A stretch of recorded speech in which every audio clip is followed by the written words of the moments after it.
Our YouTube, so we are back, of course, to talk about some Final Fantasy VII Remake, and today we're here to discuss the two Buster Sword theory when it comes to Remake. Now, this is specifically about Zack carrying a Buster Sword and the scenes that we see with him in Remake, versus obviously Cloud having a Buster Sword as well. Now, I did an entire video about the two Buster Sword theory, but this was based on something entirely different. It's about the two different Buster Swords that we've seen throughout the FF7 compilation, the Gold Hilt Buster Sword that Zack got from Jill, and then also the regular one that we see Cloud using throughout all of FF7. Now, with the initial conversation of Zack's got a Buster Sword, so does Cloud, how does that make sense or whatever, I thought was never that interesting of a conversation, simply because if the Zack scene was happening in our timeline, the current Remake timeline, then it's happening in the past, so it makes perfect sense that Zack would have a Buster Sword.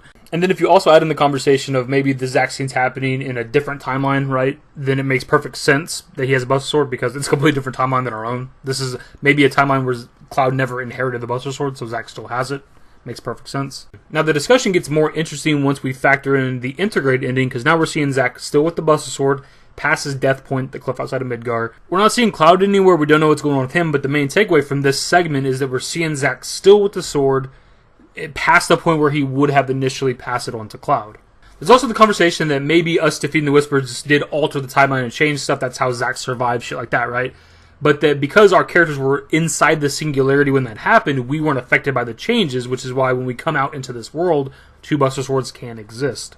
There's so many ways we could go with this, and we try to talk about it from every angle that we can. The easiest thing would be if we could get an answer of what's going on with Zack in terms of, like, the timeline. Like, is he in our world currently? Are we in the same world where Zack is alive? Is it a different universe? Did he come from a different timeline? Like, if we had these answers, we could have this conversation a little bit better, but it's all speculation really at this point.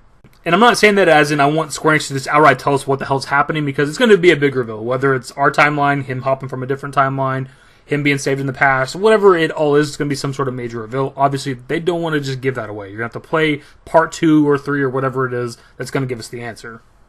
I'm just saying it'd be an easier conversation if we knew what the fuck was going on.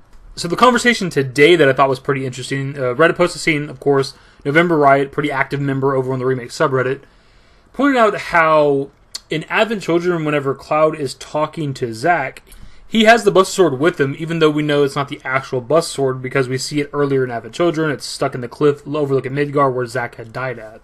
So essentially what this is about is that whenever people die in Final Fantasy VII, they seem to like die with what they have on them, their weapons, their clothing, whatever it is, which is why Zack still has the Buster Sword, even though he shouldn't physically actually have it.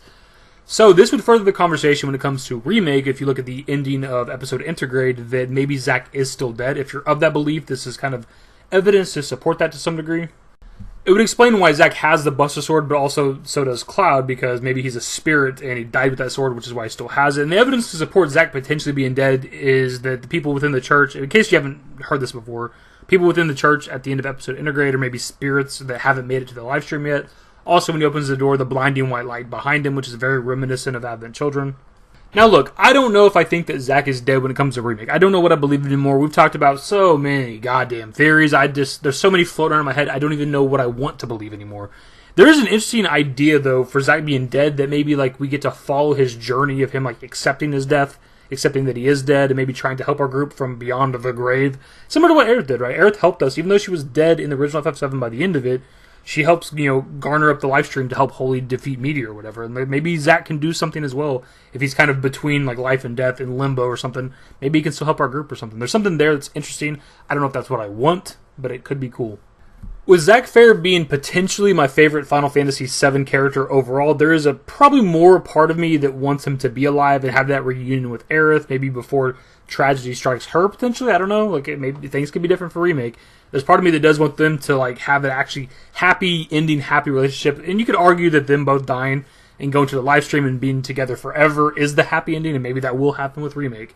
But there's also part of me that does want him to be like alive and like fighting alongside Cloud, because whenever he knew Cloud, Cloud was kind of a nobody, just a regular Shinra grunt that carried around a gun before he carried around the Buster Sword, right? And obviously he did attack Sephiroth, he got the better Sephiroth and Nibelheim, but he's still kind of a nobody back then. And the Cloud that we know now, especially in Remake, is like superpowered Cloud. The Cloud after the events of FF7, where he's taking on Sephiroth and slicing buildings and trains in half and shit.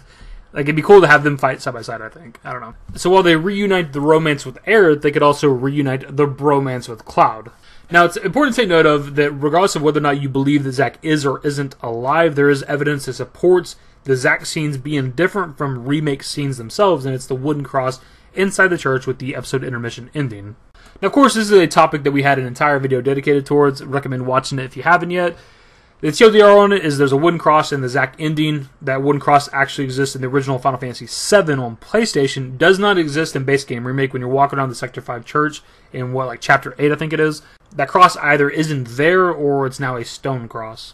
So again, there's a clear difference between the Zack scenes and the actual game that we are playing. Now, whether or not that is a difference in time or timelines remains to be seen. This video has got several different topics. This isn't as focused as I planned on it being, but we're just here having a conversation, my dudes. We're just talking.